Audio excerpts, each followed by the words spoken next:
وہ وقت زیادہ مزے کا ہوتا ہے جب آپ دیکھ ہی نہیں رہے ہوتے, جب لوگ سن ہی نہیں رہے ہوتے, آپ جب لوگ مان ہی نہیں رہے ہوتے. تنقید, تنہائیاں, ڈینائل, ریجیکشن ایسا ہائی لائٹڈ کھڑا ہوتا ہے آپ کی لائف میں, آپ سوچ نہیں سکتے. لیکن جب یہ اللہ کا موضوع آتا ہے اور جب یہ گھومتا ہے نا, جب یہ پلٹا گھومتا ہے انسان کا اور اللہ کا منو سلوہ اترتا ہے انسان کو, سب سے زیادہ انجوائمنٹ ہے وہ چہرے دیکھنے کی جن کے سامنے سے تو گزرے.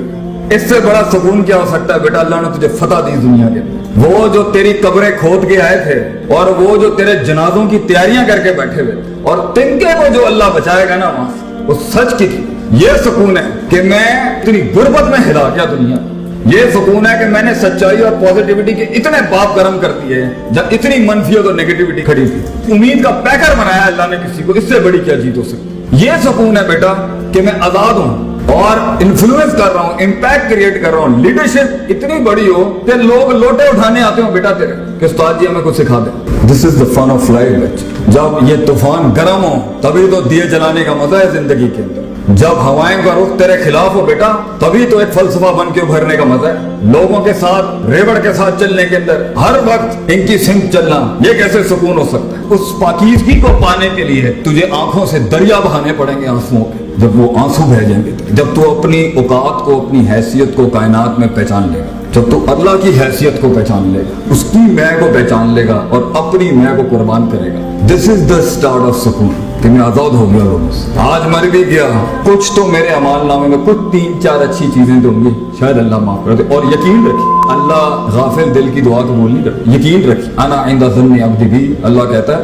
میں تیرے گمان کے مطابق بڑا دل لے کے آ, تجھے بڑی سلطنت دنیا اور آخرت میں دیں گے. چھوٹا مسئلہ چھوٹی چیز ہی ملے گی بیٹا آگے سے. تو آج سے اپنا اللہ کے ساتھ تعلق مضبوط کر, آج سے اپنے آپ کے ساتھ تعلق مضبوط کر. اپنے نفس کی پاکیزگی ان کو اپنی جگہ پر رکھے بغیر, وضع پہ رکھے بغیر, اس قطع پہ رکھے بغیر جہاں کے لیے وہ اصول بنے تھے. جب تک تو ان افراط تفریط اور ایکسٹریم سے اس بیلنس پر نہیں آئے گا بیٹا, اگر علم بھی پڑھا دیا نا تو شیطان بن جائے گا. بغیر وقت لگائے آپ کیسے اپنے آپ کا تزکیہ کر سکتے ہیں؟ بغیر وقت لگائے گا آپ اصولوں کو اس کی جگہ پہ کیسے رکھ سکتے ہیں؟ بغیر وقت لگائے گا, بغیر ٹائم لگائے گا آپ کیسے پہنچ سکتے ہیں وہاں پہ جہاں کو پتا ہو یہاں اس مزاج, اس وضع, اس قطع, اس زمان, اس مکان, اس لہجے, اس انٹینسٹی اور اس ڈینسٹی کے ساتھ یہ کام کرنے والا تھا. یہ کیسے آئے گا؟ اکثر کام ہمارے اس لیے دنیا میں خراب ہیں, اکثر بربادیاں ہماری اس لیے کھڑی ہوئی ہیں اور سکون اس لیے برباد ہیں کیونکہ ایک تو ہم اللہ سے دور ہیں, وہ تو ہے ہی ہے. دوسرا ہمارے فیصلے غلط, ترجیحات غلط, ہمیں پتہ نہیں ہے یہاں پہ کس طرح کرنا تھا, کس معیار سے کرنا تھا, کس مزاج سے کرنا تھا. تو اسٹریٹجکلی بھی گراؤنڈ کے پر ہم مار کھا رہے ہیں, سکون نہیں ہے, فیصلے غلط. اور اسپرچولی بھی ہم مار کھا رہے ہیں, اللہ سے تعلق نہیں ہے. اور پرسنلی بھی مار کھا رہے ہیں کہ اپنے آپ سے بھی تعلق نہیں ہے. اور ایک جھوٹ کے اندر اگر انسان نے زندگی گزارنی ہے تو ٹھیک ہے, فائن, جھوٹ کے ساتھ آپ جی تو لیں گے, لیکن اللہ نے انسان کو ایک معجزہ نہیں بنایا. یہ میرے لیے بہت مشکل تھا کہ معجزے انسان کے ساتھ ہوں, یہ تو ایک ڈگری. انسان خود ایک اللہ کا معجزہ بن جائے, خود اللہ کی ایک دلیل بن جائے, اللہ کی ایک حجت بن جائے دنیا کے. اور اس سے بڑی کیا بات ہے کہ زندگی میں انسان وہ کام کرے کہ قیامت کے دن اللہ بلا کے بولے کیا میرا یہ بندہ نہیں کر رہا تھا. وہ کام کر کہ اللہ کی دلیل بن جا تو وہاں پر. وہ کام کر کے قیامت میں جب لوگ کہیں گے نا یہ کام ہوتا نہیں تھا, یہ کام ہمارا مسئلہ, تو اللہ تجھے بلا کے بولے کیا یہ نہیں تھا تمہارے اندر؟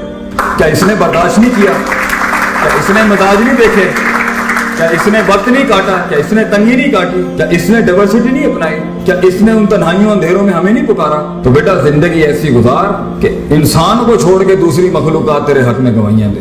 آسمان زمین سے اترے وہ ساری چیزیں ہیں, یہ کائنات تجھے رسپانس کرے گی بیٹا. اس سے بڑے سکون کی کائنات تیرے حق میں رسپانس کرے گی. تو اس سے رسپانس نہیں لے سکا, تو اس کو یوٹیلائز نہیں کر سکا, تو اس کو اپنے حق میں نہیں کھڑا کر سکا. یہ مگر سٹارٹنگ پوائنٹ ہے اپنے آپ اور اپنے رب سے ملاقات. اس کو مائنس کر کے یہ مادہ پرستی سے اگر آپ کو لگتا ہے کچھ مل جائے گا آپ کو, تو بیٹا ایسے لوگ جنہوں نے ان وجہ سے تجھے قبول کیا تھا اور تو نے ان وجہ سے جن کو قبول کیا تھا, بے وفائیاں, غداریاں اور چھوٹے پنوں کے علاوہ کچھ نہیں دکھے گا. اللہ تعالیٰ میری قوم کو, میرے بچوں کو زندگی میں ان کو وہ سکون عطا فرمائے جو حقیقی سکون ہے, الٹیمیٹ سیٹسفیکشن. واخر دعوانا الحمدللہ رب العالمین. جزاکم اللہ.